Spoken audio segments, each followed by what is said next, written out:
Hey, Shalom, this is the brother Ba. You're back here once again. Before I get started, like always, I want to give all praises and glory to Yahweh, Bahashem, Yahweh Shah, Bahashem, Recha HaKadosh. Double honors to my teachers, the old apostles of Great Millstone. Shalom to the hopeful elect. We're going to go into the account of the Apostle Paul, him being brought to Governor Felix, right, of Rome. Paul had, different journeys throughout his ministry, with a lot of traveling and spreading the word that he received after being converted. And this is an account of him being brought to Governor Felix by some, reprobate niggas.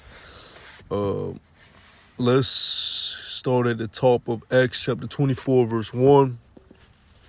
Okay, it says, and I'm going to kind of bounce between the commentary and the chapter so you can get more of understanding of what's being read. It says, and after 5 days, Ananias the high priest descended with the elders and with a certain orator named Tertullus, right? If you don't know what the word orator is, the word orator means someone who is a speaker, all right, or acts as like an advocate for a cause, all right? So they brought this guy Tertullus to speak on their behalf of their complaints and accusations they were bringing against Paul, right? And when you go into the history, Tertullus was a skilled lawyer. So, Paul was brought to trial before a Roman governor, and this guy Tertullus is the opposition, speaking upon the accusations being brought against Paul. All right. Going back to Acts chapter 24, it says this guy Tertullus, who informed the governor against Paul, right? Verse 2, and when he was called forth, Tertullus began to accuse him, saying, seeing that by thee we enjoy great quietness, and that very worthy deeds are done unto this nation by thy providence, we accept it always and in all places, most noble Felix, with all thankfulness. Now this guy Felix, when you go into the history of the account, he was not a governor that brought peace to the people. He was not a governor that brought righteous decrees to the people. He was actually known for bringing harsh judgment, right? So basically, this guy Tertullus, Ananias the high priest, and some of the rest of the elders that were set up in high places amongst southern kingdom of Jerusalem. They were basically kissing Felix' ass, basically, all right, saying, "Oh, under your reign we enjoy peace. This guy Paul is disturbing the peace. You with your reign, we're living great, and we don't want anybody to stir up, any controversy or chaos with their teachings." So they were kind of sucking up to this guy, the governor Felix. But when you go into the history of this guy Felix, it says Tacitus, the Roman historian, described Felix as a master of cruelty and lust who exercised the powers of a king with the spirit of a slave. Right? So he began life as a slave, and that kind of gave him, self-esteem issues or however you want to, phrase it. And then when he got into a little bit of a rulership seat, he decided to take it out on people, right? And rule with cruelty. The history says that Felix had put down several insurrections with such barbarous brutality that he earned for himself the horror, not the thanks of the Jews of that time. So people,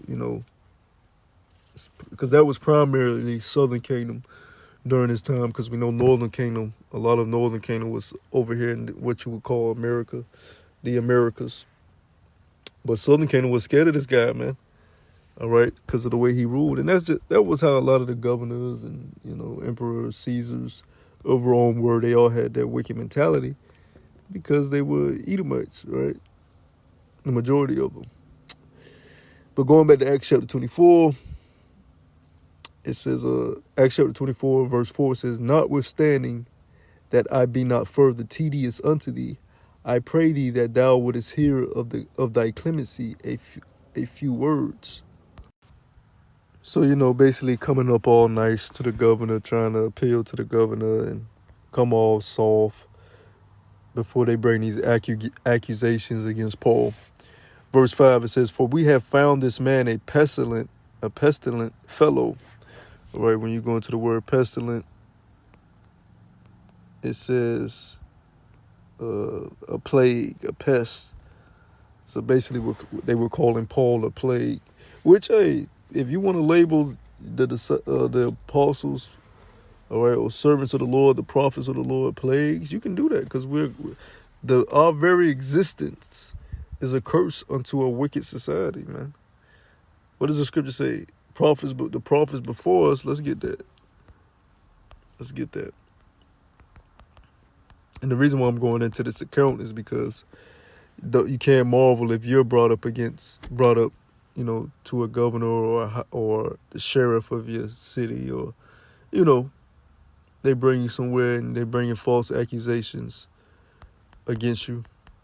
They have you on some sort of trial.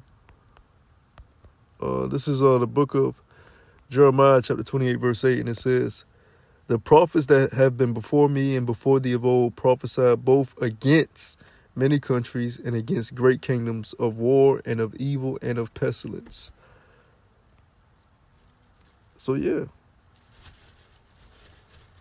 you can call us a plague if you want to, because we prophesying of the plagues that's going to come to your ass and take you down. So that's how they looked at Paul, all right, as a plague. But it says, "For we have found this man a pestilent fellow and a mover of sedition among all the Jews throughout the world, and a ringleader of the sect of the Nazarenes." All right, so basically that was like a demeaning term, because the scriptures told us about Nazareth. Can any good thing come out of Nazareth? So Nazareth was like the hood, right? Where what you would deem as the lowly population living at, and they were called the followers of Hamashiach Yahushua. They call them Nazarenes, all right, to demean them, all right, so people can look at them as lowly. Like, look at these, look at them. They're filth. They're the bottom of the barrel type, right? So he's saying this guy's a ringleader of the Nazarenes, and he's causing sedition, all right? He's causing chaos. He's causing controversy. He's causing division under your rulership, Felix. This is basically what they're trying to tell him. It says, verse 6, "Who also have gone about to profane the temple, whom we took and would have judged according to the law." And that right there is bullshit in itself. Nobody profaned the temple more than Esau. All right, going back to the time of the Greeks, Maccabees. All right, Esau profaned the temples that we had more than anybody. But they tried to bring a rumor, all right, another accusation against Paul, saying that he profaned the temple because there was an account in, let's see where that account is at. It says, that account is in, Acts chapter 21. And it says, this is Acts chapter 21, verse 26, and it says, "Then Paul took the men, and the next day, purifying himself with them, entered into the temple to signify the accomplishment of the days of the purification unto that an offering should be offered for every one of them. And when the 7 days were almost ended, the Jews which were of Asia, when they saw him in the temple, stirred up all the people and laid hands on him, crying out, Men of Israel, help! This is the man that teacheth all men everywhere against the people and the law and this place, and further brought Greeks also into the temple and have polluted this holy place. So the rumor had spread out that Paul brought Greeks into the temple, polluted the holy place. And, when you have understanding of the Greeks that Paul was dealing with, they were just Hebrew Israelites, all right? Their nationality was Hebrew Israelites, but they grew up in Greekish customs. But they were being converted unto the doctrine of Hamashiach Yahushua, unto the spirit of Yahushua, okay? So let's go back to Acts chapter 24. They were accusing him of polluting the temple, which Esau don't give a fuck about that. But, Esau used any goddamn excuse to wrongfully murder somebody or cause somebody harm or pain if he has that power to do so. Verse 7, it says, But the chief captain Lysias came upon us, and with great violence took him away out of our hands, commanding his accusers to come unto thee, by examining of whom thyself mayest take knowledge of all these things whereof we accuse him. And the Jews also assented, saying that these things were so. Then Paul, after that the governor had beckoned unto him to speak, answered, For as much as I know that thou hast been of many years a judge unto this nation, I do the more cheerfully answer for myself. So Paul is clearly a wise man in the way he conducted his speech. He's not completely lashing out. He's respecting the leadership seat that Governor Felix is put in. And, Paul wrote to us in Romans about being subject to the higher powers and respecting the higher authorities, whether they're Edomites or not, because the Most High is in control of all. So obviously the Most High put them in that seat for a reason. So you have to deal very wise and carefully how you address them. So Paul is addressing him with respect as the governor. Not, fuck you, you an Edomite, I don't give a fuck, that's right, I'm a plague, y'all is going to, no, Verse 11, it says, Because that thou mayest understand that there are yet but 12 days since I went up to Jerusalem to worship, and they neither found me in the temple disputing with any man, neither raising up the people, neither in the synagogues nor in the city. Neither can they prove these things whereof they now accuse me. So Paul is like governor. He's dealing with him as the governor. Even though he's an Edomite, he's dealing with him as a governor. He's saying, Governor, they're bringing these false accusations against me. They have no proof of these things. They just hate the fact that I'm popular because of the teachings that I teach. And I'm not with them, right? I'm not followers of them. Verse 14. Acts chapter 24, verse 14, it says, But this I confess unto thee, that after the way which they call heresy, so worship I the God of my fathers, Yahweh. Let's get that word, heresy. Right? Word heresy means act of taking capture, storming a city,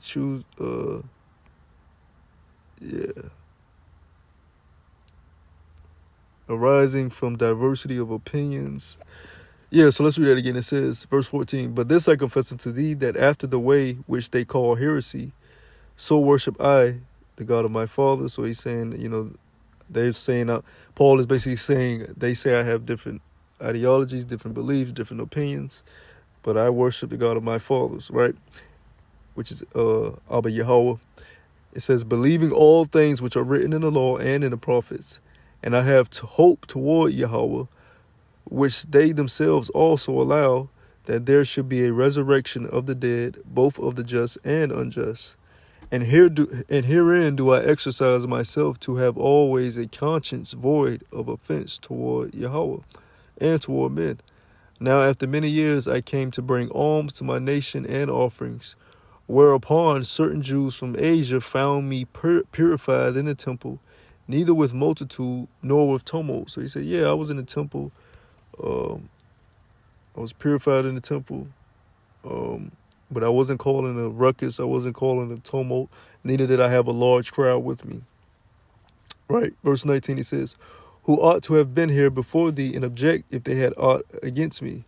So he's saying the Jews from Asia that saw me in the temple, they should be here bearing witness. And if they have anything against me, let them testify, because they seen exactly what I was doing there, right? But obviously,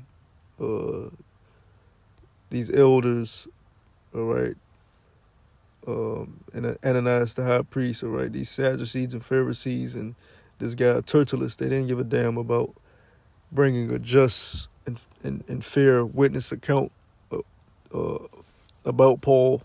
They wanted to condemn him, all right? So continue reading. It says, verse 20, or else let these same here say, if they have found any evil doing in me while I stood before the council, except it be for this one voice that I cried standing among them, touching the resurrection of the dead, I am called and questioned by you this day. And when Felix heard these things, having more perfect knowledge of that way, he deferred them and said, when Lysias the chief captain shall come down, I will know the uttermost part of the matter. And he commanded a centurion to keep Paul and to let him have liberty, and that he should forbid none of his acquaintance to minister or come unto him. And you can read further on this account, but yeah, I wanted to go into this a little bit, because you're gonna have times where, well, some bros for definitely for sure are gonna be brought to governors, are gonna be put in prison, are gonna be, sent off to FEMA camps or whatever. The scriptures teaches that. So let me see. Let's see where that's at. Matthew chapter 10, verse 18, and it says, and ye shall be brought before governors and kings for my sake, for a testimony against them and the Gentiles. But when they deliver you up, take no thought how or what ye shall speak, for it shall be given you in that same hour what ye shall speak. So you being locked in prison for doing the ministry, for doing the work, or being brought against judges or kings or whatever, people in these rulership seats, is to glorify the names of Yahweh Yahushua, not to glorify yourself. That's why if you abide in the correct spirit of Yahweh Yahushua, Matthew just told us that Yahushua will put the words in you that you would need to say in that time. So you won't be like a dumb nigga just rebelling. But yeah, I just wanted to do a lesson on that. Lord willing, it was edifying. Till the next time I say, Shalom.